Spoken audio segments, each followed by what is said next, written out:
અમદાવાદની પોલીસ છે ત્યાં કોંગ્રેસના કાર્યકર્તાઓને ઉઠાવી રહી છે અને કોંગ્રેસના કાર્યકર્તાઓ પણ રાજ્યમાં જે પ્રકારે રોડ રસ્તા અને વોટ ચોરીનો મામલો છે તે મામલે હવે કાળા વાવટા બતાવી રહી છે અને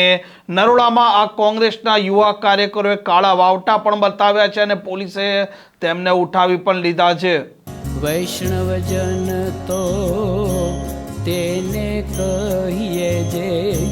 પીડ પરાઈ નમસ્કાર, આપ જોઈ રહ્યા છો નવજીવન ન્યૂઝ અને હું છું આપની સાથે તોફિક ગાંચી। ગુજરાતમાં ભારતીય જનતા પાર્ટી 30 વર્ષથી શાસન કરી રહી છે, પરંતુ વર્તમાન સમયમાં જે પ્રકારે આ રાજ્યમાં રોડ રસ્તાની સ્થિતિ છે, આ રાજ્યમાં કાયદો વ્યવસ્થાની પરિસ્થિતિ છે, તેને લઈને અનેક પ્રકારના સવાલો ઉપસ્થિત થઈ રહ્યા છે અને જે પ્રકારે વર્તમાનમાં કોંગ્રેસ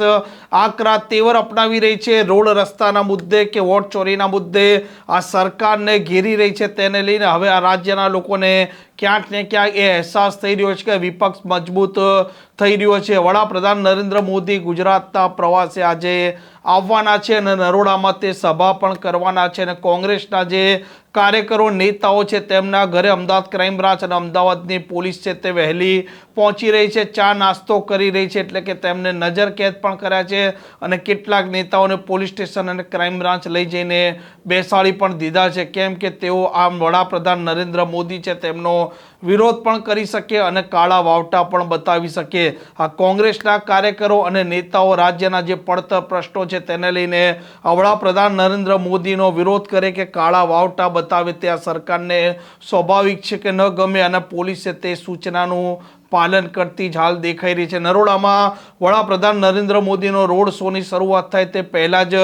કોંગ્રેસના યુવા કાર્યકરો અને NSUIના કાર્યકરોએ પણ કાળા વાવટા બતાવ્યા છે અને જે પ્રકારે રોડ રસ્તાની આ રાજ્યમાં સ્થિતિ છે અને વોટ ચોરીનો મુદ્દો છે તે મામલે તેમણે કાળા વાવટા બતાવ્યા છે અને પોલીસ ત્યાંથી તેમને ઉઠાવી રહી છે અને તેમને નજદીકના પોલીસ સ્ટેશન પણ સંભવત લઈ જશે, પરંતુ આજે સવારથી કોંગ્રેસના જે કાર્યકરો અને નેતા છે તેઓના ઘરે પોલીસ પહોંચી રહી છે અને કોંગ્રેસના કાર્યકરો અને નેતાઓ પણ આ વખતે અલગ મૂડમાં જ દેખાઈ રહ્યા છે, કેમ કે રાજ્યની પ્રજા ત્રાહિમામ પોકારી ચૂકી છે અને રાજ્યના જે નેતા છે, રાજ્યની સરકાર છે, રાજ્યના મંત્રી છે તે વાતો કરે છે કે વિકાસ પણ થઈ રહ્યો છે અને સબ સલામતથી તે વાતો કરે છે, પરંતુ કાયદો વ્યવસ્થા અને રોડ રસ્તાની શું સ્થિતિ છે તેનાથી આ લોકો વાકેફ છે અને ખાતર છે, ખાતરનો પ્રશ્નથી આ ખેડૂતો ત્રાહિમામ પોકારી ચૂક્યા છે। આ પ્રકારના સમાચાર, પ્રકારના અહેવાલ માટે નવજીવન ન્યૂઝની ચેનલ જોવાનું ને સબસ્ક્રાઇબ કરવાનું ભૂલતા નહીં। નમસ્કાર। વૈષ્ણવજન તો તેને કહીએ જે પીડ પરા